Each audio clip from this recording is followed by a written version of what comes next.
Good afternoon for those of you joining me live at InfoSec, and good afternoon to all of us joining on the live streams today. What we're going to do this afternoon is we're going to open up some beers and we're going to have a bit of fun. But what we're going to do is we're going to go through a crisis simulation. So with me today I've got Mark Overton, head of InfoSec at Softcat. Afternoon, everyone. And what I'm going to do is I'm going to put him in the hot seat. So we're going to simulate an insider threat. We're going to simulate a cyber crisis.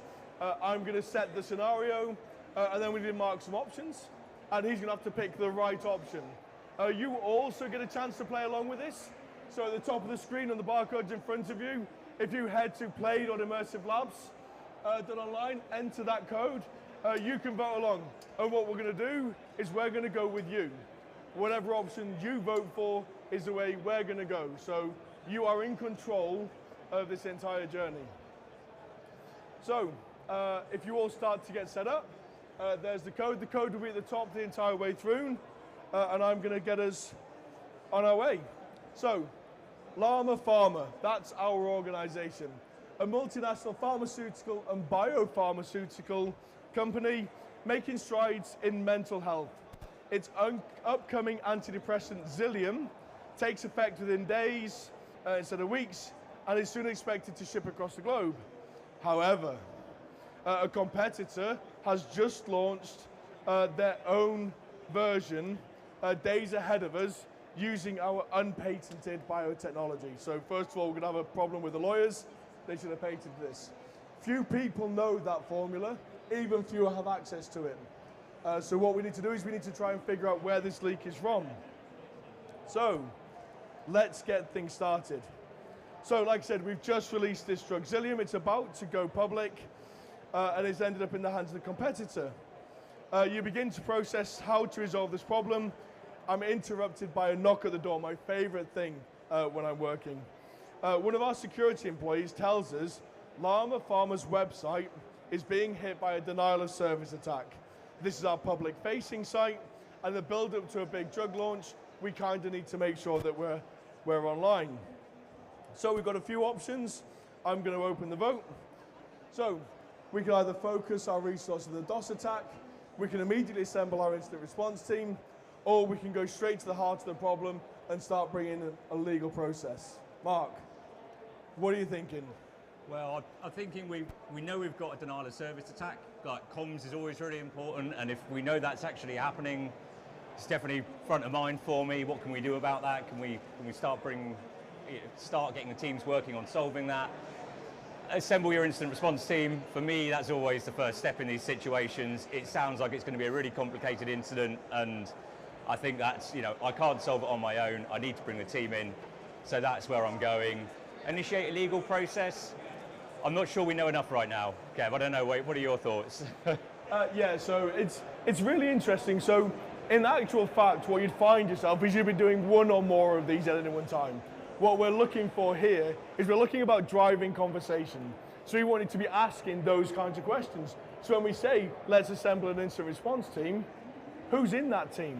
And that's what these kind of things are all about. All right, so I've got 8 responses in. Let's see what the audience have to say. They're with you. So we're going to assemble our incident response team.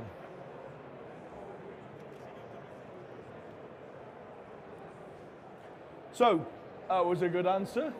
Several incidents are hitting us. So when we talk about incidents, it's often, especially in our community, to go straight to a cybersecurity incident. Actually, we've got a couple of different incidents. We've got a cyber incident with our DOS, but we also have this business impact as well. Okay, so let's see what's happening next. So we've assembled our incident response team. We've kicked off the initial technical investigation into the DOS attack. As part of this incident, we've had a look at our Splunk logs. This revealed a sensitive file in an S3 bucket has been accessed by somebody outside of working hours. The DOS attack is still ongoing. We're still dealing with the launch of Immersive from one of our competitors. So things are starting to get a little bit hairy, a little bit dicey. More things are happening. So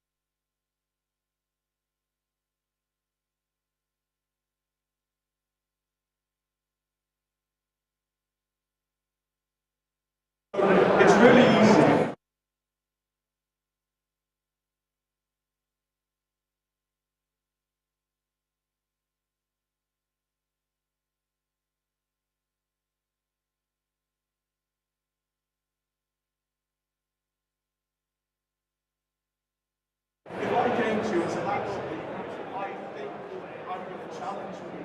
How close are you paying attention to me from your security team? Or are you like, no matter what the security team says, I'm going to go for any talks? I need someone to help me understand their viewpoint, try and put myself into the lenses they're looking at it through, and trying to justify that to me, give me an understanding of if we make one choice over the other, what the impact of that might be.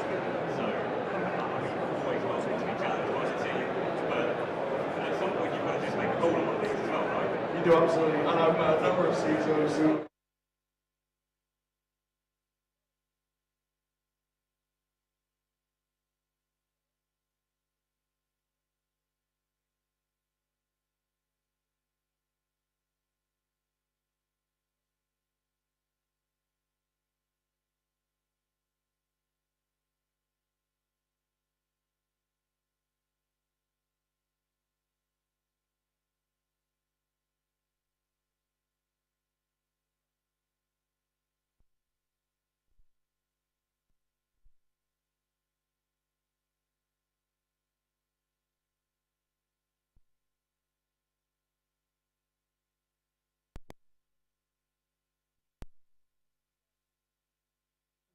are so important because you never know how you're going to need to respond in any given situation.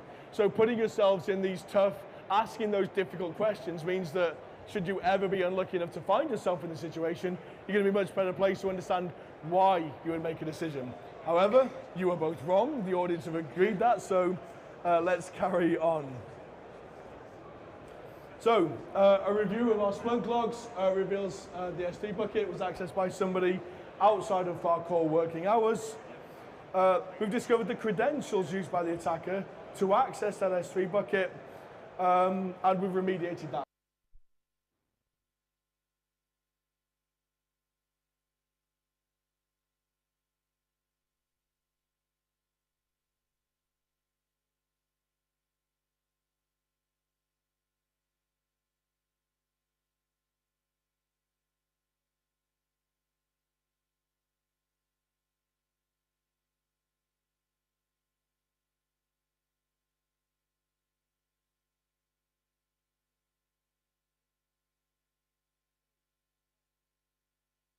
The initial cause of the infection.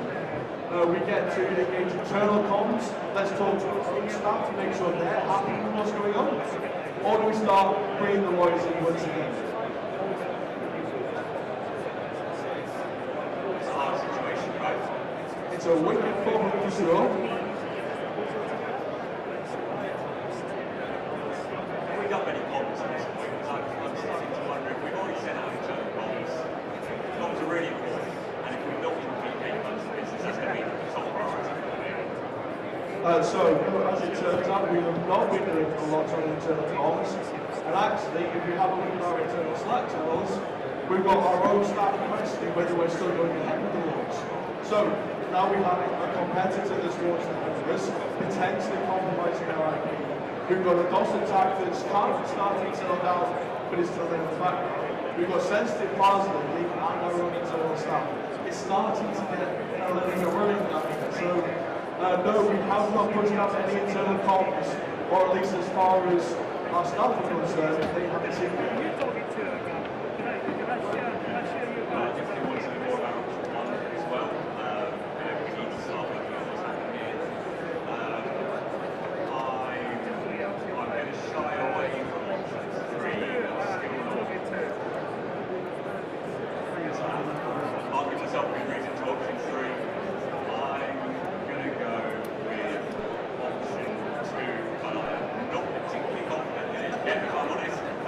Excellent. So we've shortened these down, but one of the things we do when you're going through these kind of things on our platform is we actually, once you've submitted your vote, we actually open it up with a confidence indicator. Say, how confident were you in that decision? Because the confidence you have in something is just as important as the decision. For exactly those reasons, like you're torn here. Yeah, so it's really difficult. Yeah. However, you are all in control. Let's see if you agree with Mark or not.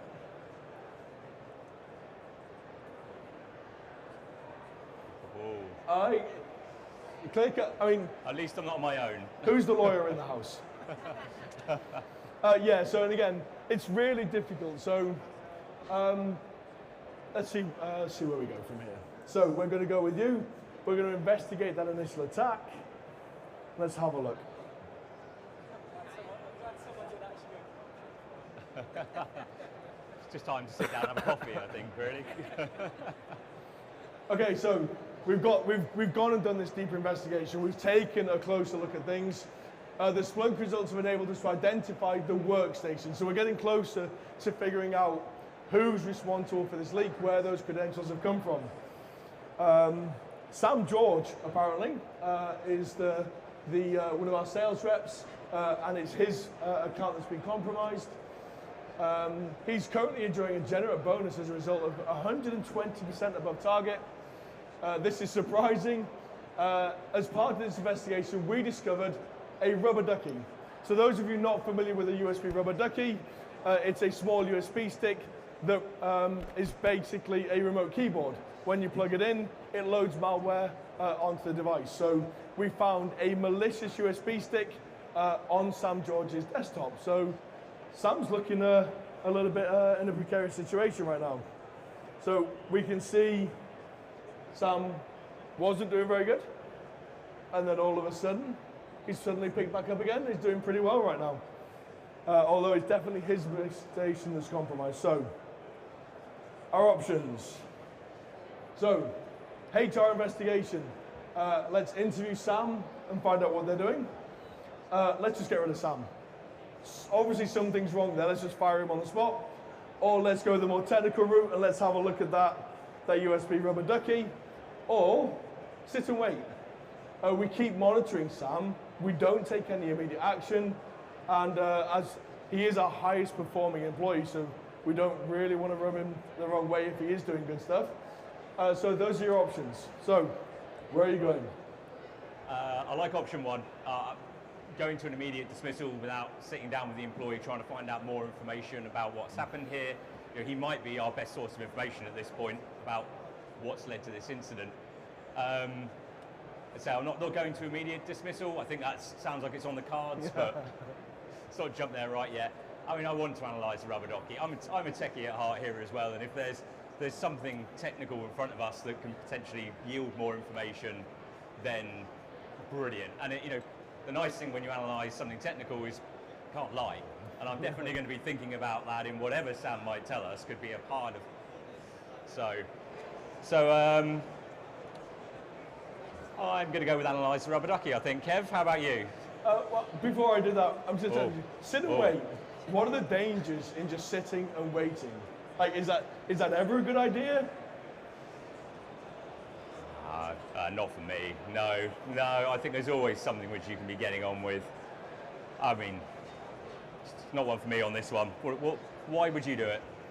It's really interesting. So, if we think that Sam is actually acting as an insider threat, we don't know what he's done yet. We've got some suspicions. Whereas if I turn on some extra monitoring, maybe I can figure out, is Sam actually doing something bad? Is he just caught up in something else? Is it not even him at all? The other side of this is, where do we stand legally on this kind of employee monitoring? We all have security tooling and endpoint detection, but when you start to pick out an individual and start to really dive into those, you need to make sure you bring in your legal teams. So again, it's really easy for me as a technical guy to go, we can monitor everything Sam does, every website, every keystroke he puts in, every file he opens and downloads.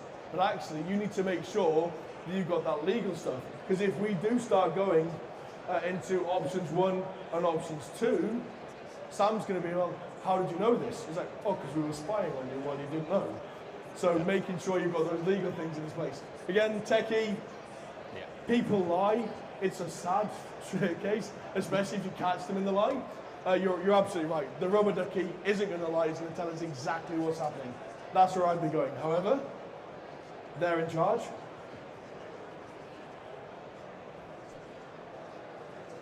Overwhelming, well, not overwhelmingly, but they're with us.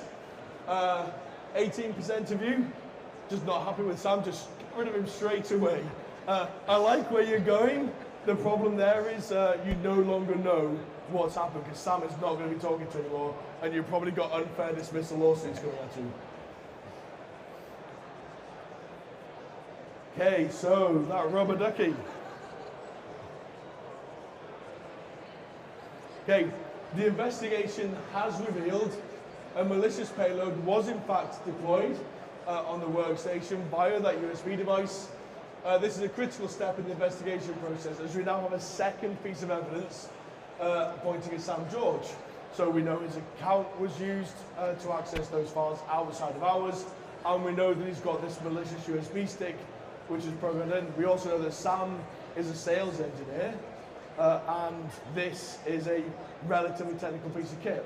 How often do you find your sales people are this familiar enough to write custom malware? Yeah, it's not something I've seen to date. Hopefully I won't go back to it anytime soon either.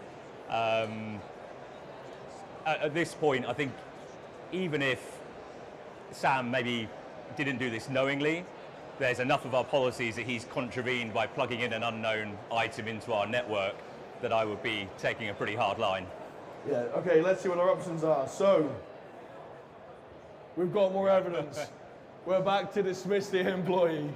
Some of you already done this, you're out of the game. Investigate the malware or inform our regulator. So, we work in pharmaceutical and biopharmaceutical. We now know that intellectual property, not PII, has been compromised.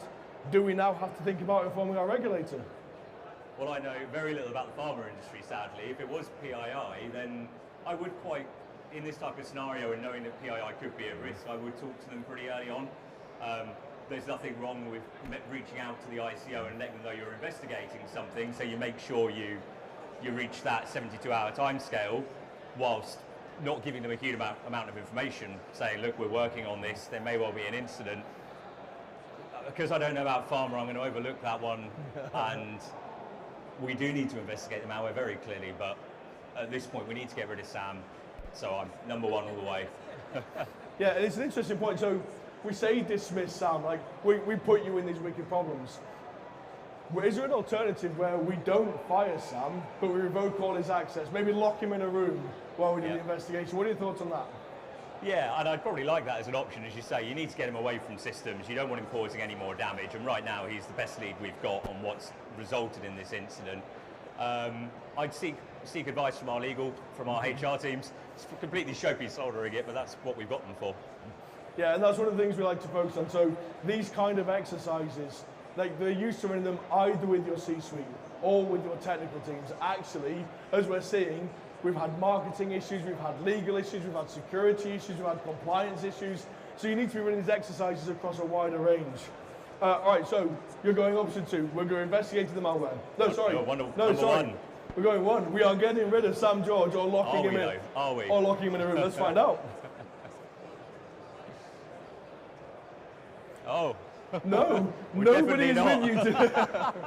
So clearly a rather technical audience, or those that think we're being a little bit unfair to Sam at the minute. We've already fired him once, we can't do it a second time. Okay, we are going with you. We're not going with Mark. So let's have a look at this malware, see what more we can learn. Okay, we start to investigate the further. In the meantime, the HR investigation has begun. We are taking a closer look at Sam. Again, you wouldn't run these things in isolation. You would do more of these at once. There were no red flags during Sam's hiring process or with their behavior until last quarter. Interview with colleagues revealed Sam was under heavy stress at home due to a loss of their mother during COVID, leading to increasingly tense sales meetings. Sam was advised to take some time off. It appears that more recently, Sam had purchased data on a USB from the dark web. It's always a great idea to purchase USB sticks from the dark web, right? I mean, where else do you shop? Okay, so Sam believed that would provide an inside scoop on certain customers. So he's basically looking for some competitive intel on the dark web, that's a safe place to go.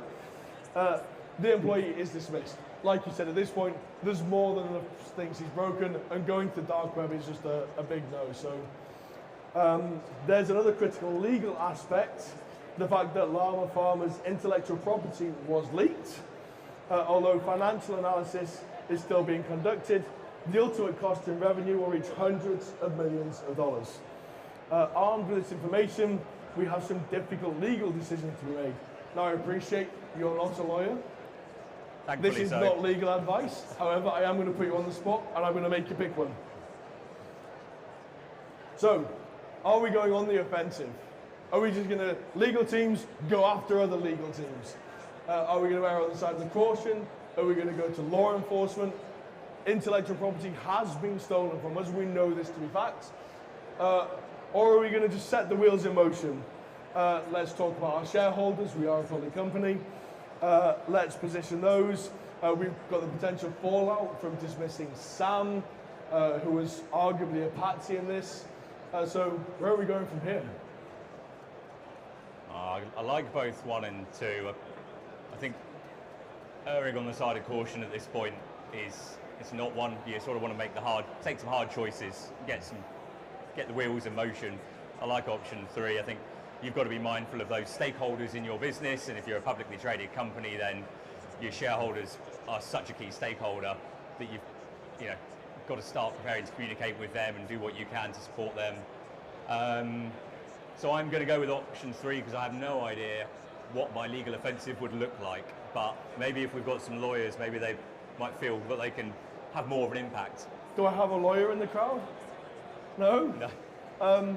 What kind of risks? Like, ignoring the legal aspect, if we were to go heavy on the legal effect, like with the internet being the thing it is, I expect it's not going to take long before those headlines start to become public. So if, and I'm not baiting them yet, if they have chosen to go with option 1, what kind of response would you think to put together? Like, how strongly would you come out and how much information would you give out? Because if it becomes public we're going on the offensive, something must have happened. So how much information do we disclose? Oh, it's all the whole transparency piece, and again, you'd have to talk to legal about how much can you give away at this point. You'd really want to feel like you had a good, strong, watertight case as well. So, I mean, we know that the data's been stolen, but do we know that it's been stolen by our competitor? And if we get that wrong, that feels like we're going to end up in even more hot water. It does indeed. Okay, let's see what the audience have said. Where are we? Wheels in motion. So a more pragmatic approach to this whole incident. Like you said, this is where we want to be. Going on the offensive, whilst it sounds fun, and anybody in the team who's on a red team, you'll know what that feels like to just go hard against the people. But as you say, we don't actually have enough information at this point. We don't know for certain exactly who's got that information. So we could be opening ourselves up to like long running legal battles, and we've got other fires we should be putting out first.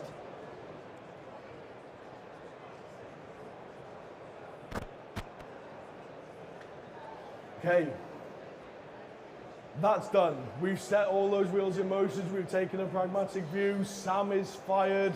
The credentials are under control. The DOS attack is now. Everything's starting to feel just a little bit fine.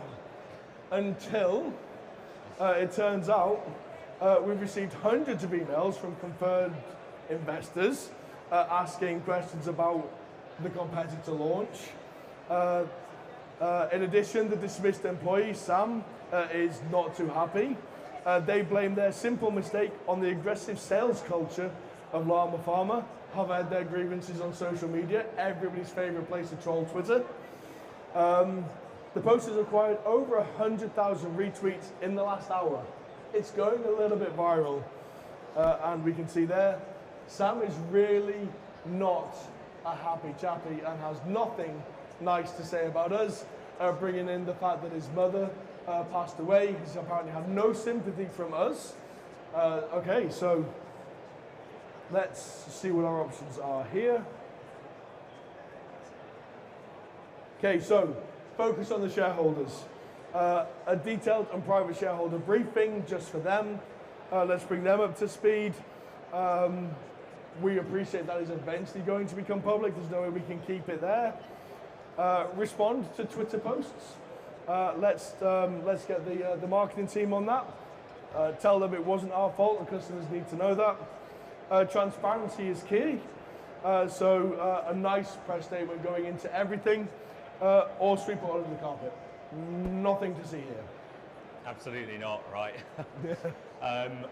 all of the top three seem pretty good.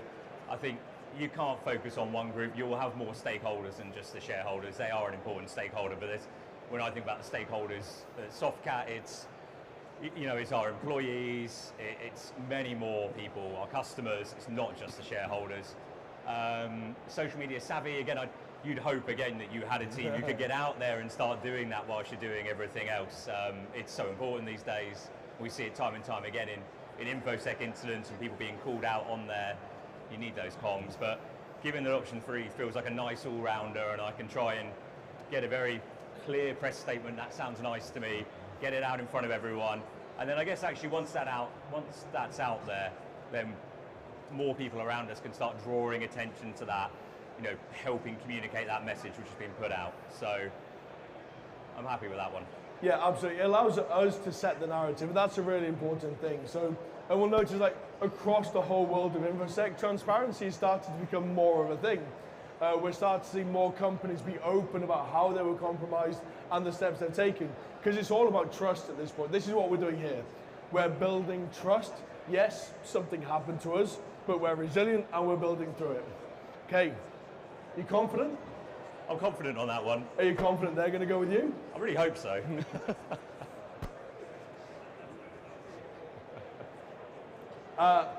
Overwhelmingly, 90% have gone the transparency is key. And that's again, like sweeping under the carpet, nothing good could come from this, ever.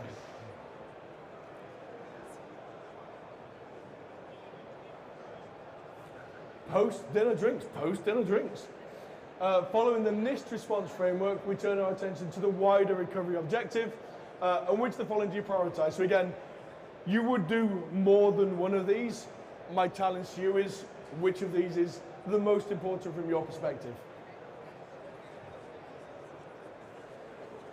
So, effective resource management. Dedicated resource to urgently launching Xilium. Hundreds of millions of dollars lie in that product. And try and recover some of the market position.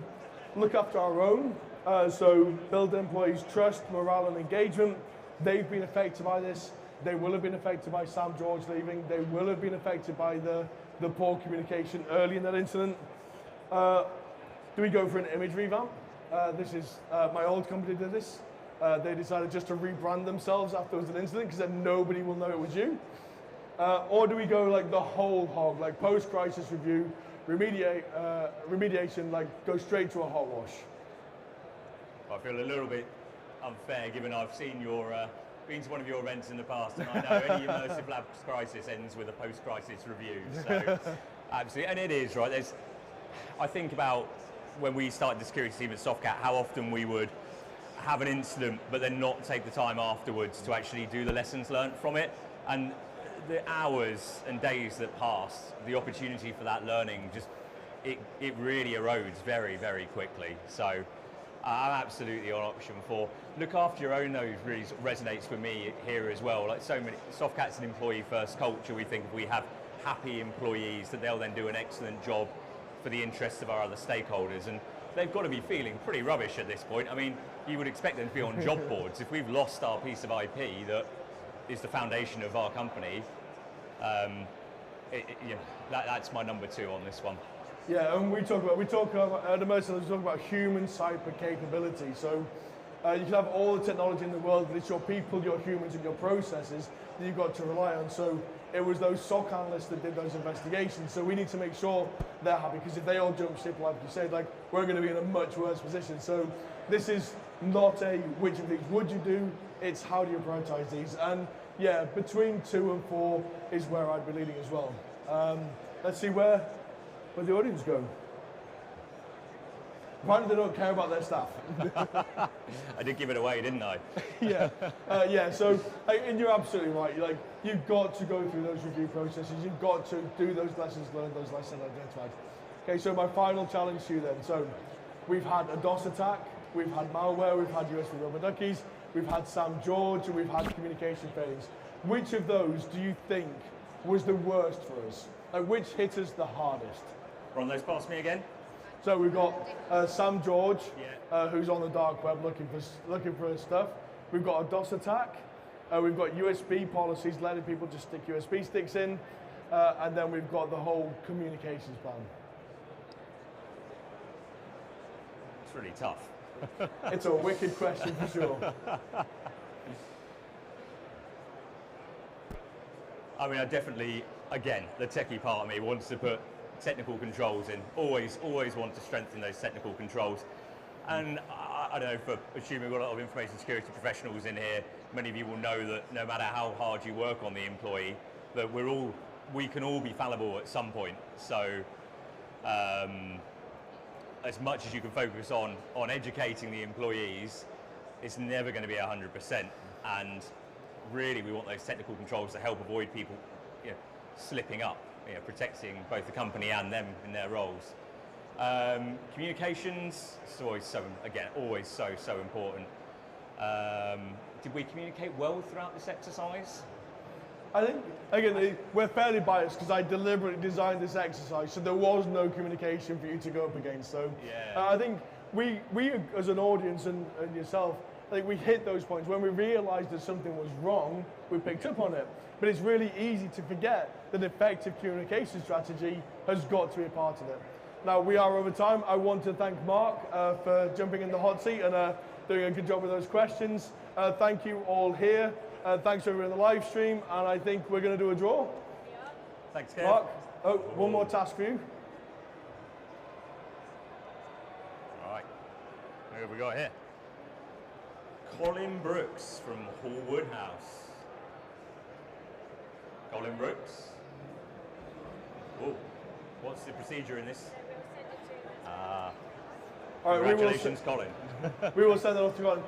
Thank you again for being here. There are drinks, feel free to stay. If you have any questions on anything we've just come through, please come and ask me or put Mark on the spot again. He'll love that.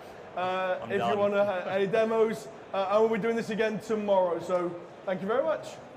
Thanks, everyone.